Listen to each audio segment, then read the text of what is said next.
નમસ્કાર મિત્રો, મારું નામ મનોજ બાકરુ છે। આજે આપણે ધોરણ 9 નું ગણિત વિષયનો વિષય લઈશું, જેમાં આપણે પ્રથમ કરેલું ચેપ્ટર છે છઠ્ઠું ચેપ્ટર, જેનું નામ છે ચેપ્ટર નંબર 6, જેનું નામ છે રેખાઓ અને ખૂણાઓ।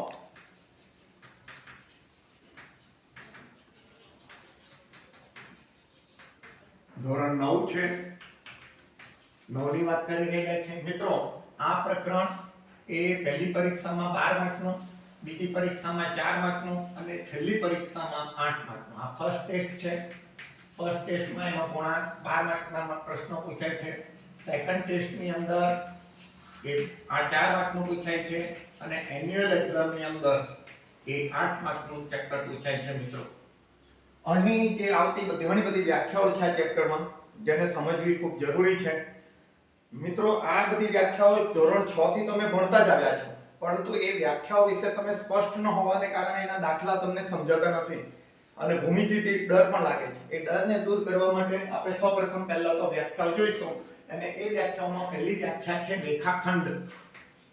રેખાખંડ તો રેખાના બે અંત્ય બિંદુ ધરાવતા ટુકડાને અથવા તો એક ભાગની લંબાઈને શું કહેવામાં આવે છે? રેખાખંડ। એટલે બે અંત્ય બિંદુ ધરાવે A અને B એ શું છે? રેખાખંડ AB છે। રેખાખંડ AB ને આપણે જો લખવું હોય આ રીતે લખી શકાય છે કે ભાઈ રેખાખંડ એટલે કે A અને B બે બિંદુઓ, અને યોગગણ કરીએ તો A AB જેવા P જેવા તમામ બિંદુઓ જ્યાં A' P' B થાય। P belongs to AB, where P belongs to AB and P' A' P' B એવા તમામ બિંદુઓ, એટલે કે આપણે A અને B તો બિંદુ લેવાના જ છે, પણ A અને B બિંદુ સિવાયના વચ્ચેના તમામ બિંદુઓ, અહીંયાથી અહીંયા સુધીના તમામ બિંદુઓને જો આપણે લઈએ તો એ રેખાખંડને, અને આને આપણે ગણની રીતે, પહેલે ગણ પણ ચેપ્ટર આવતું હતું, અત્યારે તમને ન આવે નથી આવતું, પણ આવી રીતે પણ સમજવાની થોડી જરૂર છે। ચાલો, તો એના બે અંત્ય બિંદુ છે। રેખાખંડને કેટલા અંત્ય બિંદુ આવે છે? બે। એના પછી આપણે જઈએ કિરણ। કિરણ એટલે એક જ રેખાખંડના એક જ અંત્ય બિંદુ ધરાવતો આ A અને B। હવે અહીં આપણે જોવા જઈએ તો AB બિંદુઓ તો લેવાના જ છે, AB આખો રેખાખંડ તો લેવાનો જ છે, પણ પછી એના સિવાયના B પછીના તમામ બિંદુઓ પણ એ કિરણની અંદર આવે, જેને આપણે આવી રીતે લખવું હોય કે કિરણ AB, અને આપણે રેખાખંડ AB આવી રીતે લખાય, કિરણ AB આવી રીતે લખીશું તો રેખાખંડ AB અને યોગગણ કરીને P જેવા તમામ બિંદુઓ જ્યાં P belongs to પાછું AB જ રેખા છે, પરંતુ અહીં આગળ આપણે P બિંદુ છે તે A', B' P થાય એવા તમામ બિંદુઓના ગણને આપણે લેવાનો છે। એટલે B પછીના પણ તમામ બિંદુઓ જે રેખા પર આવેલા છે તે બધા જ બિંદુઓનો સમાવેશ આમાં થાય છે તો કિરણમાં થશે। અને કિરણને ફક્ત એક જ અંત્ય બિંદુ છે, રેખાખંડને બે અંત્ય બિંદુ છે। એના પછીની આપણે આગળ વાત જોઈશું તો મિત્રો હવે આવે છે સમરેખ બિંદુઓ, જે પણ આપણે આગળના ચેપ્ટરોમાં પણ કદાચ ભણી ગયેલા છે। સમરેખ બિંદુઓ તો 3 અથવા 3 થી વધારે બિંદુઓ જો એક જ રેખા પર આવેલા, ધારો કે આ રેખા AB છે અને AB પર ધારો કે આપણે એક બિંદુ લઈ લીધું C, અહીં લઈ લીધું D, તો અહીં 3 થી વધારે બિંદુઓ છે। આ બધા જ બિંદુઓ એક જ રેખા પર આવેલા હોવાને કારણે આ A, B, C અને D એ સમરેખ બિંદુઓ છે। એક જ રેખા પર આવેલા બિંદુઓ હોય, એક જ રેખા પર આવેલા બધા જ 3 અથવા 3 થી વધારે બિંદુઓ જો એક જ રેખા પર આવેલા હોય તો તે બધા જ બિંદુઓ સમરેખ બિંદુઓ ગણાશે। માટે અહીં A, B, C, D એ સમરેખ બિંદુઓ છે। હવે અસમરેખ બિંદુઓની વાત કરીએ। અસમરેખ બિંદુઓ તો 3 કે 3 થી વધારે બિંદુઓ જો એક જ રેખા પર આવેલા ન હોય તો તે બિંદુઓને અસમરેખ બિંદુઓ કહેવાય। દાખલા તરીકે અત્યારે જ આપણે જોયું તે પ્રમાણે હવે હું લઈ લઉં છું આ A, B અને C ને હું ઉપર લઈ લઉં, અહીં A, B અને C, જે C રેખા AB પર નથી તો અહીં A, B, C એ અસમરેખ બિંદુઓ છે। A, B, C એ અસમરેખ બિંદુઓ છે। પોઝ કરો। હવે આપણે આગળના બિંદુઓ હવે જોઈશું તો આપણે પહેલામાં પહેલી હવે વાત કરીએ છીએ કે ભાઈ ખૂણો। તો ખૂણો કોને કહેવાય? તો બે અંત્ય બિંદુ ધરાવતા, બે સમાન અંત્ય બિંદુ ધરાવતા કિરણોથી બનતી આકૃતિને શું કહેવાય છે? બે સમાન અંત્ય બિંદુ। ધારો કે આ એક અંત્ય બિંદુ A છે અહીં આપણે એક કિરણ લઈ લીધું AB અને બીજું કિરણ લઈ લીધું AC. તો AB અને AC નો સામાન્ય અંત્યબિંદુ કયું છે? સમાન અથવા સામાન્ય અંત્યબિંદુ. સામાન્ય અંત્યબિંદુ ધરાવતો કિરણ જે છે તો તેથી બનતો ભાગને શું કહેવાશે? અહીં ખૂણો કહેવાય. એને શું કહેવાય? ખૂણો. હવે અહીં ખૂણામાં જે બે કિરણો વપરાય તે ખૂણાના ભુજ અથવા એને બાજુ કહેવાશે. ખૂણાના ભુજ અથવા એની બાજુ. આ પણ છે ભુજ. AC પણ શું છે? ભુજ અથવા એને આપણે બાજુ કહીશું. અને આ જે સામાન્ય ઉદ્ભવ બિંદુ છે તે એનું શિરોબિંદુ કહેવાશે. સામાન્ય ઉદ્ભવ બિંદુ જે છે એ ખૂણાનું શું કહેવાશે? શિરોબિંદુ. તો એને આપણે શિરોબિંદુ છે એમ કહી શકાય છે. તો આ થઈ ગઈ ખૂણાની વ્યાખ્યા થઈ. હવે આપણે ખૂણાના પ્રકારો જોઈશું. તો ખૂણાના ઘણા બધા પ્રકારો છે. ખૂણાના પ્રકારો વિશે જોઈશું. તો પહેલો પ્રકાર છે આપણે જાણીએ છીએ કે ભાઈ લઘુકોણ. તો જે ખૂણાનું માપ 90 કરતા નાનું હોય, અહીં આગળ આપણે ખૂણો લઈ લીધો, ધારો કે x છે, એટલે એક ખૂણાનું માપ 90 કરતા નાનું છે, તો ભાઈ આપણે લઈશું કે ભાઈ 0 is less than x is less than 90 degree. તો આ એ થઈ ગયો લઘુકોણ. એ શું થઈ ગયો? ખૂણાનું માપ કયું છે? લઘુકોણ થઈ ગયું. બીજું આપણે લઈશું કે ભાઈ કાટકોણ. અહીં આગળ આપણે y લખી કરીએ ધારો કે, તો અહીં આગળ આ y જે છે કે ભાઈ y = 90 ડિગ્રી થતું હોય તો તેને આપણે શું કહીશું? તેને કાટકોણ ત્રિકોણ કહીશું. એટલે એનું બીજું નામ શું છે? કાટકોણ ત્રિકોણ. પછી ગુરુકોણ ત્રિકોણ લઈએ. ગુરુકોણ તો જે ખૂણાનું માપ 90 થી મોટું હોય, જે ખૂણાનું માપ 90 થી મોટું, અહીંયા આપણે 90 લઈ લઈએ, આ 90 થી તમારું મોટું થઈ ગયું એટલે એ ખૂણાનું માપ આખું જે આવ્યું તેને આપણે z કહીએ. તો અહીં આગળ આપણે લખીશું કે ભાઈ 0 is less than z is less than 180. 90 અહીં 90 લખાશે. 90 is less than z less than 180. તો અહીં આગળ આ 90 થી મોટો અને 180 થી નાનો ખૂણો હોય તો તેને આપણે શું કહી શકાશે? ગુરુકોણ. તો આ રીતે આપણે ખૂણાના પ્રકારો જોયા. હજુ આપણે ખૂણાના બીજા પ્રકારો જોઈએ. તો ખૂણાના બીજા પ્રકારોમાં હવે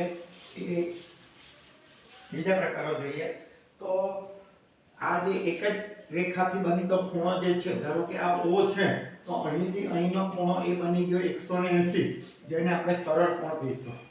એને શું કહીશું? સરળ કોણ. એટલે જે ખૂણો એ રેખા બનાવતો હોય તો તેને સરળ કોણ કહેવાશે. અહીં આગળ ખૂણાનો માપ 180 છે. આ સરળ કોણ છે. સરળ કોણ પછી આપણે જઈએ તો વિપરીત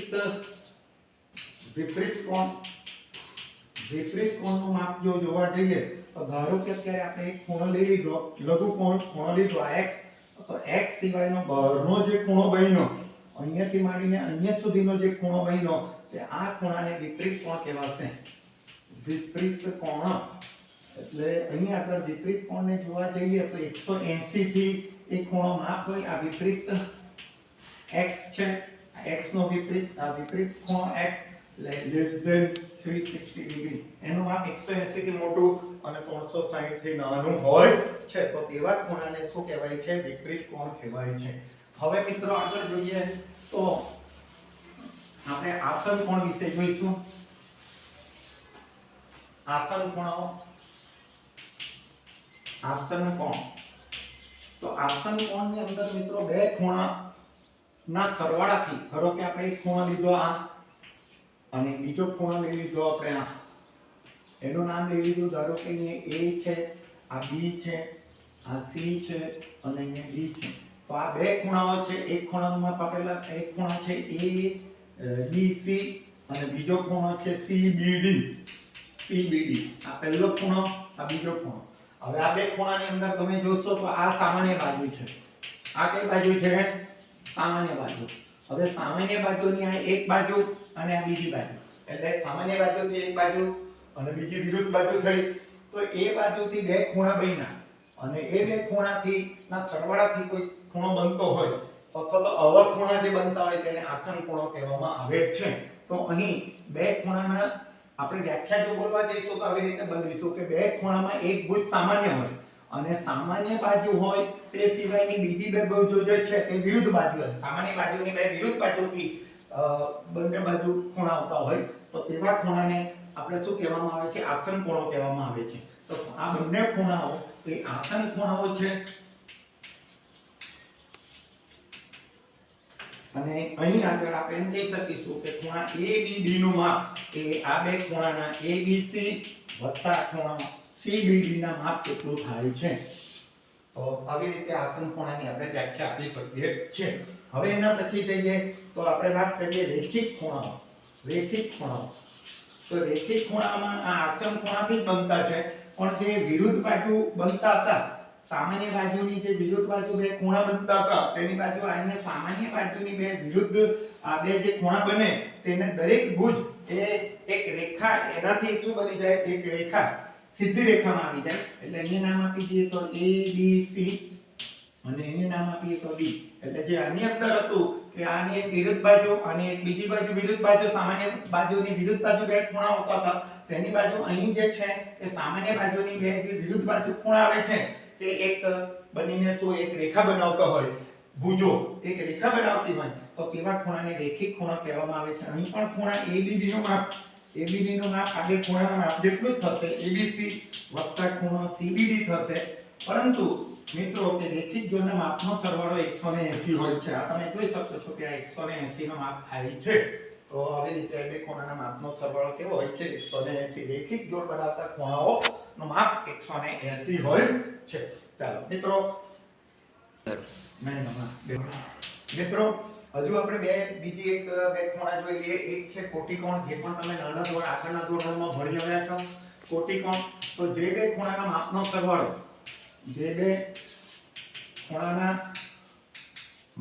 સરવાળો 90 અંશ થાય તે બે ખૂણાઓને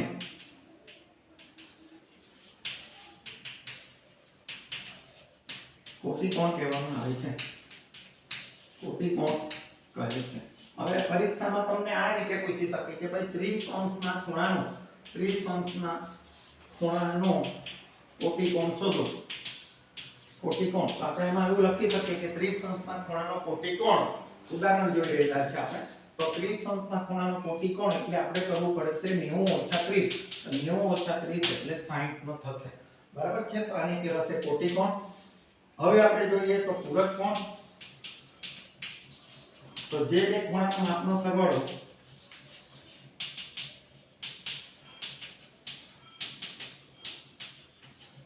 180 અંશ થાય તે બે ખૂણાને પૂરક કોણ કહેવામાં આવે છે.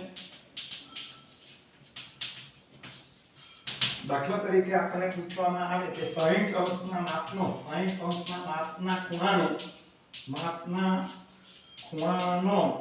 પૂરક કોણ શોધો. તો પૂરક કોણ બરાબર આપણે લખી શકીશું કે 180 ઓછા 60 બરાબર 120 અંશ થઈ જશે. તો આ રીતે પણ પરીક્ષામાં પૂછાય છે. મિત્રો હજુ આનાથી વધારે આ વસ્તુમાં બે વસ્તુ પૂછાય છે. મિત્રો હવે જે પરીક્ષામાં આ બે પૂરક કોણ અને કોટિકોણના મદદથી ફરી પાછું તમને થોડુંક ટ્વિસ્ટ પૂછાય. ટ્વિસ્ટ એવું પૂછાય કે ભાઈ 30 અંશના ખૂણાના કોટિકોણના પૂરક કોણનું માપ શોધો. પૂરક કોણનું માપ શોધો. તો તેમાં તમારે પહેલા 30 અંશના જે આગળ આપણે શોધ્યું છે કે 30 અંશના ખૂણાના કોટિકોણનું માપ. તો આપણે જોયું કે ભાઈ 90 માંથી 30 બાદ કરવાના છે એટલે કેટલા આવશે? 60. હવે આપણે શું કરવાનું છે? તે 60 અંશના ખૂણાના પૂરક કોણનું માપ, જે પણ તમે આગળના દાખલામાં જોયું કે પૂરક કોણનું માપ, તો આપણે જોવું પડશે 180 ઓછા 60 બરાબર 120. હવે આનાથી ઉલટું પૂછાય. બીજો દાખલો લઈએ તો આવી રીતે થાય કે ભાઈ ધારો કે 120 અંશના પૂરક કોણના કોટિકોણનું માપ જણાવો. કોટિકોણનું માપ જણાવો. તો અહીં આગળ પહેલા આપણે 120 અંશના ખૂણાના 120 અંશના ખૂણાના પૂરક કોણનું માપ બરાબર 180 ઓછા 120 બરાબર અહીં આવી જશે 60 અને પછી આપણે 60 ના ખૂણાના કોટી કોણનું માપ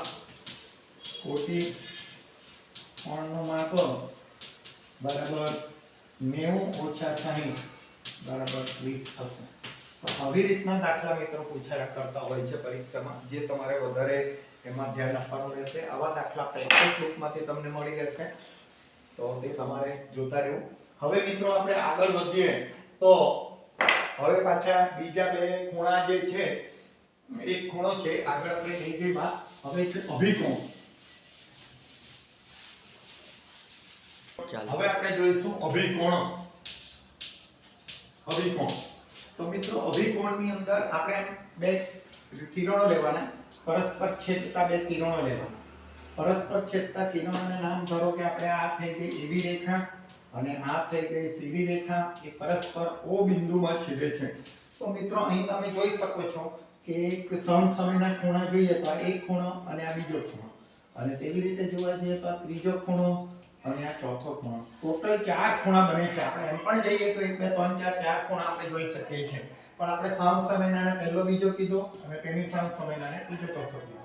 હવે અહીં આગળ મિત્રો પહેલો ખૂણો જે બન્યો, પહેલો અને બીજાથી બન્યો તે AOC, આ તમે જોઈ શકો છો AOC, અને 2 નંબરનો ખૂણો એટલે BOD અને ખૂણો BOD.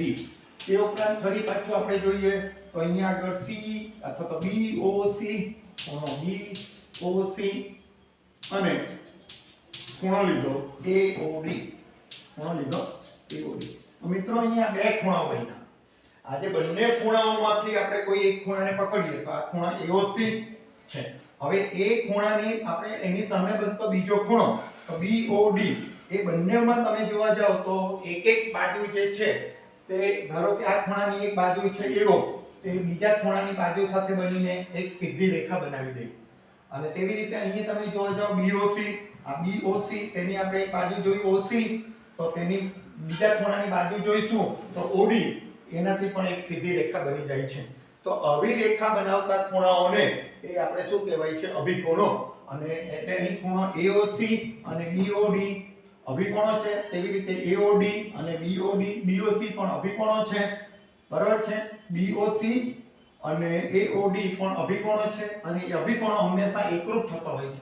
અભિકોણોના માપ કેવા થાય? સમાન. એટલે કે આ બે ખૂણા જે આપણે અને લખ્યું છે તેમને બધે આપણે બરાબર લખી શકીએ કે આ બંને ખૂણાના માપ કેવા હોય છે? સરખા હોય છે. તો એને અનુલક્ષીને પણ આપણે દાખલો એક લઈશું.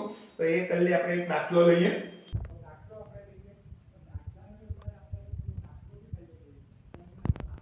ખૂણા તે ખૂણાના નામ આપીએ છીએ. અહીં આપણે જોયું તો આ A, આ O, આ B, C, O, D, અને અહીં ખૂણો આ AOC જેમ ખૂણો BOD જે છે તેનું માપ આપણે લઈ લઈએ છીએ 5:7. આ બે ખૂણાઓના માપ 5:7 છે. તો આપણે દરેક ખૂણાના માપ શોધવાના છે. તો મિત્રો તમે જોયું તો આ AOC જે આ તમને દેખાય છે AOC, અને બીજો ખૂણો દેખાય છે BOD. તો બંને કેવા ખૂણા છે? અભિકોણો છે. અભિકોણોના માપ કેવા હોય છે? સમાન હોય, બરાબર છે. તો અહીં આપણે લઈ લઈએ કે મિત્રો હવે એક બીજો દાખલો લઈએ. તો અહીં આગળ બે આપણે આ O અને B, એવી રીતે અહીંયા C, O અને આ B છે. ખૂણો AOC જેમ ખૂણો AOD બરાબર 5:7 છે, બરાબર છે. આવું આપેલું છે. તો બધા ખૂણાના માપ શોધવાના છે. તો અહીં આપણે લઈશું કે ધારો કે ખૂણો AOC